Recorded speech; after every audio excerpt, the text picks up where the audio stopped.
The fifth angel sounded his trumpet, and I saw a star that had fallen from the sky to the earth. The star was given the key to the shaft of the abyss.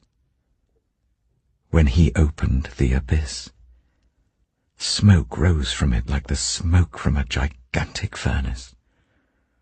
The sun and sky were darkened by the smoke from the abyss, and out of the smoke locusts came down on the earth and were given power like that of scorpions of the earth. They were told not to harm the grass of the earth or any plant or tree, but only those people who did not have the seal of God on their foreheads. They were not allowed to kill them, but only to torture them for 5 months. And the agony they suffered was like that of the sting of a scorpion when it strikes. During those days people will seek death, but will not find it. They will long to die, but death will elude them.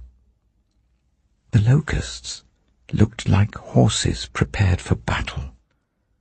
On their heads they wore something like crowns of gold, and their faces resembled human faces. Their hair was like women's hair, and their teeth were like lions' teeth. They had breastplates like breastplates of iron, and the sound of their wings was like the thundering of many horses and chariots rushing into battle. They had tails with stings like scorpions, and in their tails they had power to torment people for 5 months. They had as king over them the angel of the abyss, whose name in Hebrew is Abaddon, and in Greek is Apollyon, that is, destroyer. The first woe is past. 2 other woes are yet to come. The 6th angel sounded his trumpet, and I heard a voice coming from the 4 horns of the golden altar that is before God.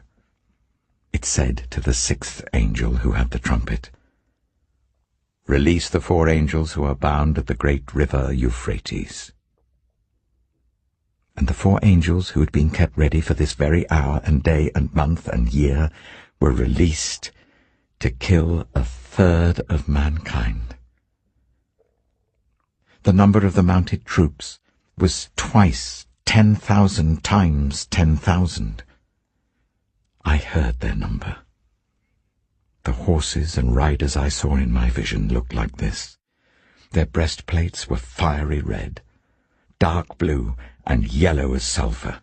The heads of the horses resembled the heads of lions, and out of their mouths came fire, smoke, and sulphur. 1/3 of mankind was killed by the 3 plagues of fire, smoke, and sulphur that came out of their mouths. The power of the horses was in their mouths and in their tails, for their tails were like snakes having heads with which they inflict injury. The rest of mankind who were not killed by these plagues still did not repent of the work of their hands. They did not stop worshipping demons and idols of gold, silver, bronze, stone, and wood, idols that cannot see or hear or walk. Nor did they repent of their murders, their magic arts, their sexual immorality, or their thefts.